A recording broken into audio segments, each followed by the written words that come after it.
Alright guys, what is going on? It's Carnage Defense bringing you another video today, and in today's video I had a question for you. If you're in the market for a gun these days, would you consider buying a bone stock Glock?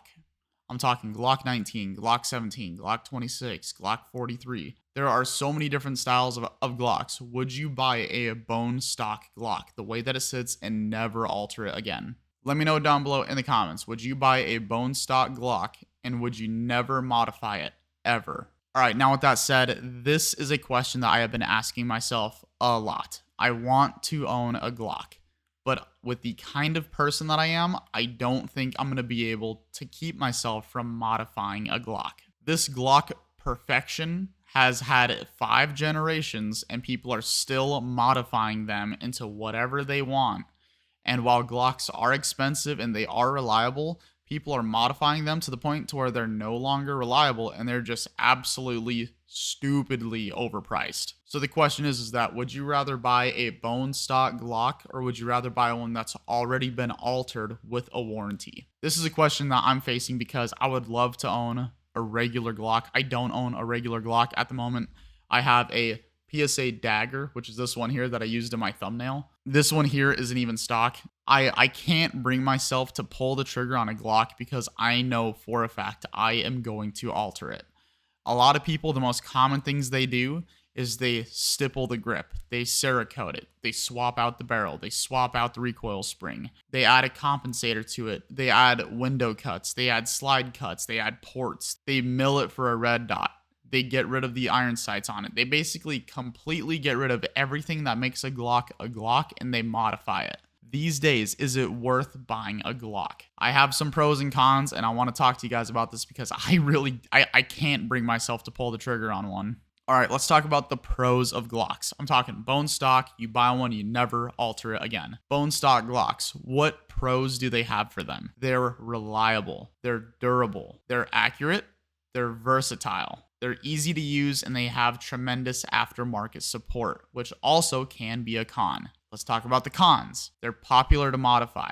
They're outdated. They're expensive, their trigger, their stippling, and their iron sights. Those are pros and cons, right? The pros seem, in my opinion, to outweigh the cons, but the cons are the reason why people alter them, and then the pros of a Glock ends up disappearing. Glocks are very well known for being the most reliable firearm ever. And that's the reason why a lot of military and law enforcement use them, is because they know when they need them, they can use them.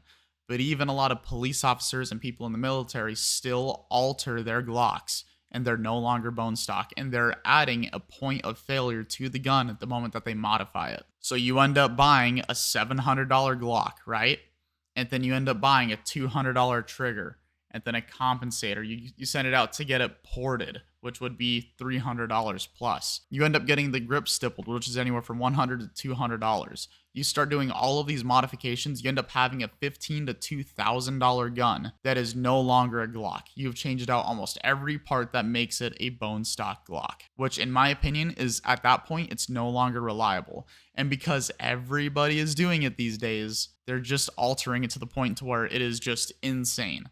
So, in my opinion, if I were Glock and I was seeing all of these people doing this, I would start adding in some of these modifications into their generations to give the people what they want so they would stop modifying it and getting rid of the reliability aspect. One of the biggest issues that I have with Glock is their trigger, their stippling, and their iron sights. I hate those 3 things specifically. So if I got one, those are the 3 things that I'm getting rid of immediately. Is it worth that versus what other companies are putting out these days that already have all of those modifications? I can't bring myself to spend the money on a Glock, which is, again, the reason why I went out and got this. This is a very, very inexpensive gun, and it shoots pretty darn good. I think all in all, I was about $500 into that gun with all of my modifications and everything. I want to say it was like $550, and I haven't messed with it since I've done that. I know for a fact it's not as reliable as a bone stock Glock. So I want to talk about this with you. There are so many different brands out there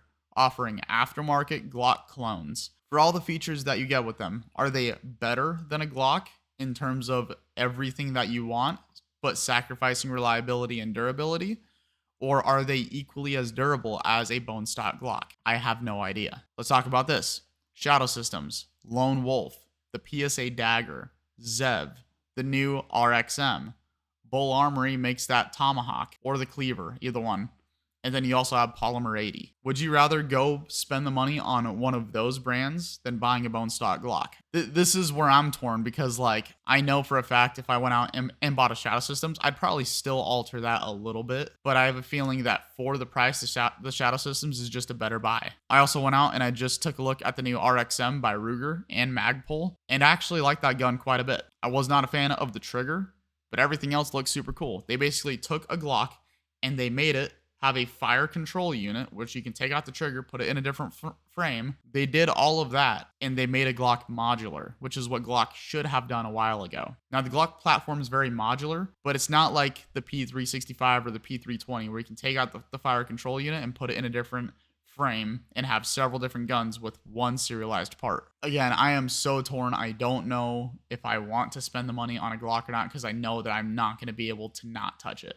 So let me know your thoughts down below in the comments because I'm just curious on if I'm the only one thinking this these days. Again, this may sound like a silly video, but just these days with how many modifications are becoming normal to firearms, we're just making firearms unreliable at this point. I can't bring myself to spend the money on a Glock because I know I'm going to modify it. I can't leave anything not modified. Let me know what your thoughts are down below in the comments. If you own a Glock clone and if you haven't had a single issue with it, let me know the brand down below in the comments. I would be curious to hear what you got. And again, just on this topic in general, if you own a stock Glock, which I'm sure most of you do, did you modify it?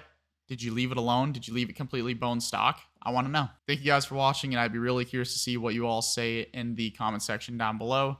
It's Carnage Defense. Thank you again. I'll see you guys in the next one.